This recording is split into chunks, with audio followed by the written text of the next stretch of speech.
Beth Demke. I'm Executive Director of Gateway to Science.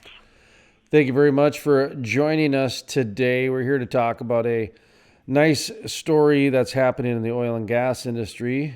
Hess Corporation gives Bismarck Gateway to Science Center $250,000 grant to develop a new energy exhibit and back new STEM activities. We're being joined by Beth Demke. How are you doing today? Executive Director to the Gateway Science. How are you doing today? Sorry, I spoke too soon. That's all right. I'm doing great. Thank you. How are you? Doing well. I appreciate you coming on to talk about this great. I call it the great example of capitalism because I love how a lot of these big companies are giving back to the communities that they're involved in, and what a great way for an energy company to give back than in the world of science. I agree with you. It's a great way for the company to support community in the region. And also to help with job force development. And I don't think a lot of people consider Gateway to Science in that pathway, but we truly are. We start from very young children and get kids interested in the world of STEM, and we help their parents and their caregivers understand what some of those career possibilities can be. So when a company like Hess Corporation steps up and supports those efforts, it's huge. This is one of the ways of cultivating tomorrow's trades, tomorrow's skills, and I'm glad you brought that up because, in fact, I'll be in Watford City doing a roundtable discussion with high school kids because they're bringing a lot of these skills and trade initiatives, if you will, into the schools to get them ready for the tomorrow's jobs that are here today. That's probably the best way to put it. Tomorrow's jobs that are here today. And some of tomorrow's jobs that we don't know about yet. And so a lot of it is developing those transferable skills, and STEM skills are all about that. It's when you are STEM literate, you are much more prepared for what's coming next. That's what we're all about. Yeah, because that's what's happening. I remember my last year of college, they were making jokes that the people entering computer science, by the time they graduated college, the stuff that they learned was already outdated. That was a weird and that's dynamic. True. The exact science might have been outdated, but the transferable skills that they were gaining were still applicable. Right, and it was shortly after that STEM came out, to where it was like a short period to where they started noticing that the technology was advancing too fast. But you're right, they did notice there was a core and these transferable skills that were there. And so you started seeing more focus on that, as opposed to, I think they broke them down into MIS, CIS, and all these different forms of technology that they're like, wow, the speed of things are just happening so fast. How do you describe STEM to somebody? I know it's science, technology, engineering, math, but there's a little bit more to it than that. Well, it's seeing the world from a critical thinking perspective. It's looking at things in a way as a problem solver. So, to me, a lot of it is that engineering brain set. You see a problem and you work through in a critical way to solve a problem. That's a lot about what STEM is.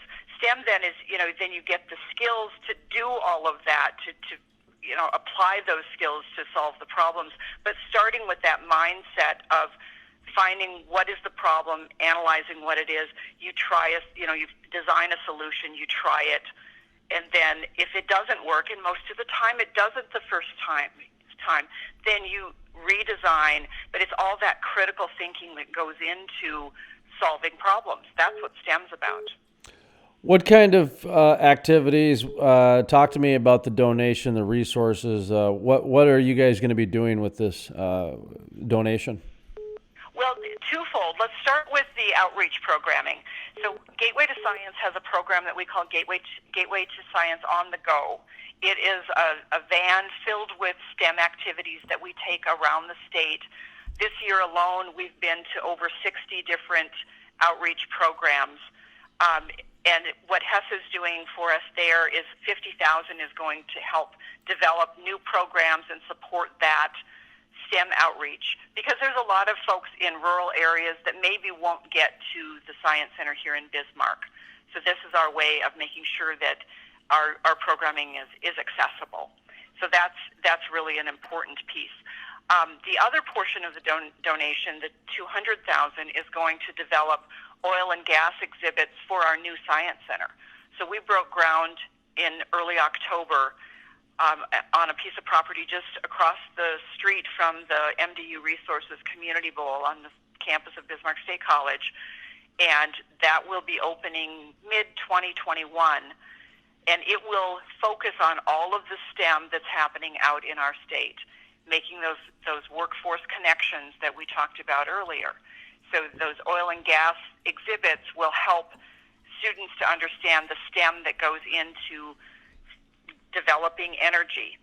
Why do we need energy? How do we get it? How do we most effectively use it?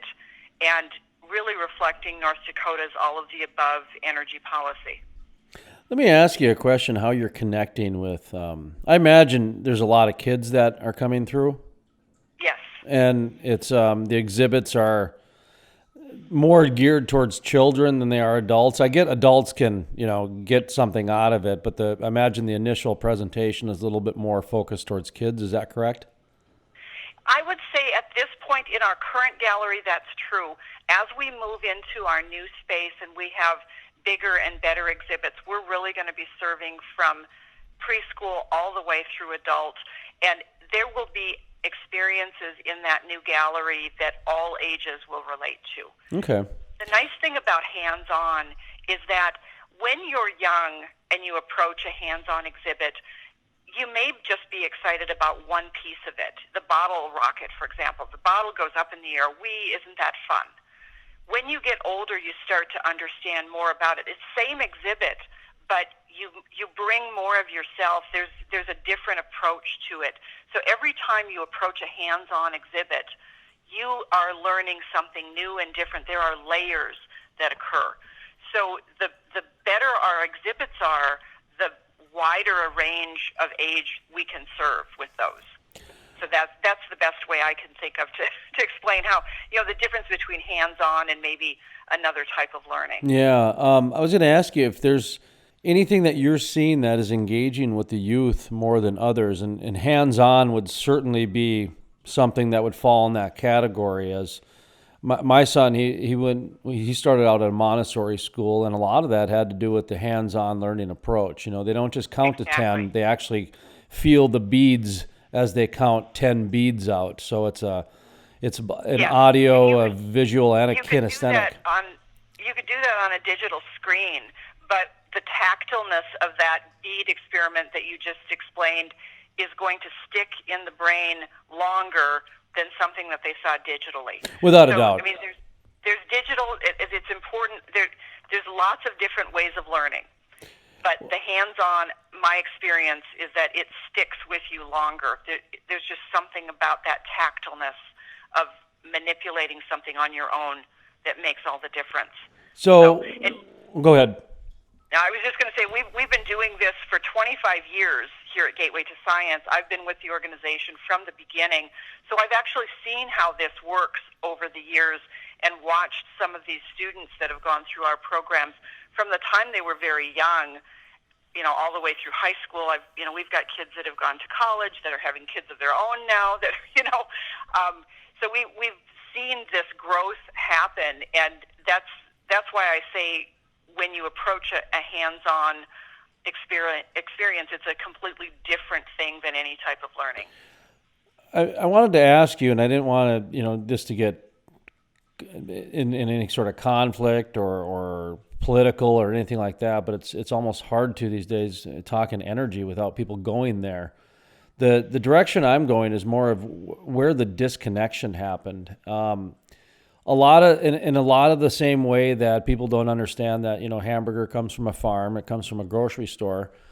I think a lot of that's happening with energy. You mentioned North Dakota, all the above, and that is a very open-minded way to look at energy, and that's not the case in a lot of areas. A lot of kids today, there is a disconnect where the energy comes from the light switch. They just think it comes from the light switch.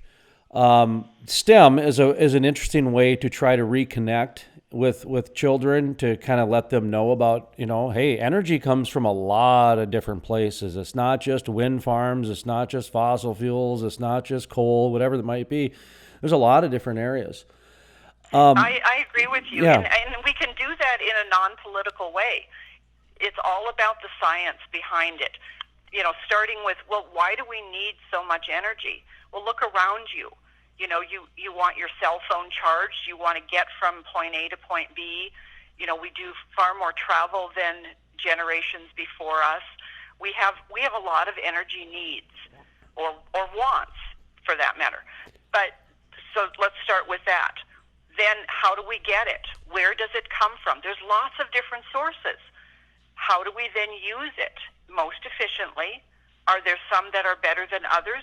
In some circumstances, there might be, but there's no one silver bullet best energy source. No, there's really not. And where I see this STEM coming in is a great way to reach kids to explain that. And I don't know if it's being done or what, but when I see something like this, 250, and the reason for the conversation, a $250,000 grant from Hess Corporation to Bismarck's Gateway to Science Center. And, when you start going with your mobile outreach and some of these things, is that part of the discussion at all? I mean, is Hess just donating this to donate it, or is the idea that, at the end of the day, the kids are going to understand that, energy comes from a lot of different places when the light switch comes on? Well, certainly that's one of the reasons why an energy company would support what we're doing, is because they appreciate the approach that we're taking in educating children and the general public about where their energy is coming from and how best to use it. We're going to go back to that whole thing about what is STEM. It's all about critical thinking.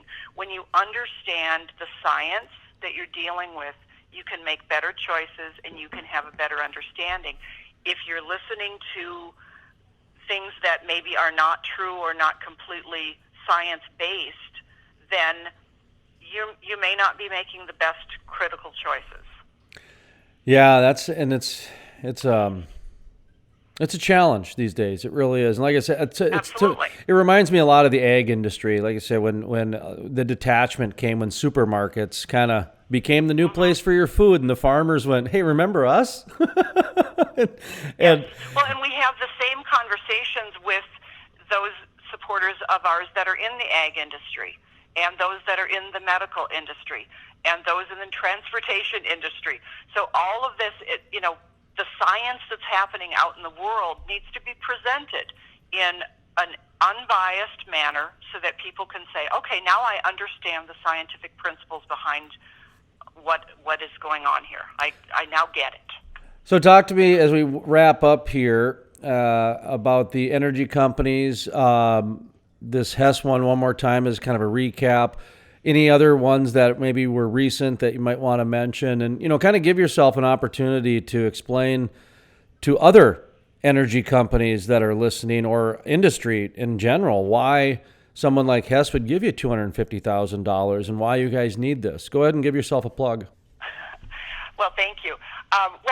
We are doing some really great work here in the area of STEM education, both what we're doing physically now in our current building and our outreach program across the state. But what we really need in order to expand those programs is our new facility. Hess saw that as an opportunity for them to support what they value as well in STEM education. And I believe that most energy companies in the state have a very similar approach to their support of STEM education. That, they see it as a workforce development opportunity. They see that their workforce should come from North Dakota and children that are being educated right here in the state. They're much more likely to stay here if they've got a good job that they know they can get to. And, that's part of what Gateway to Science is doing along that pathway of developing kids for careers. Any final thoughts as we wrap up here?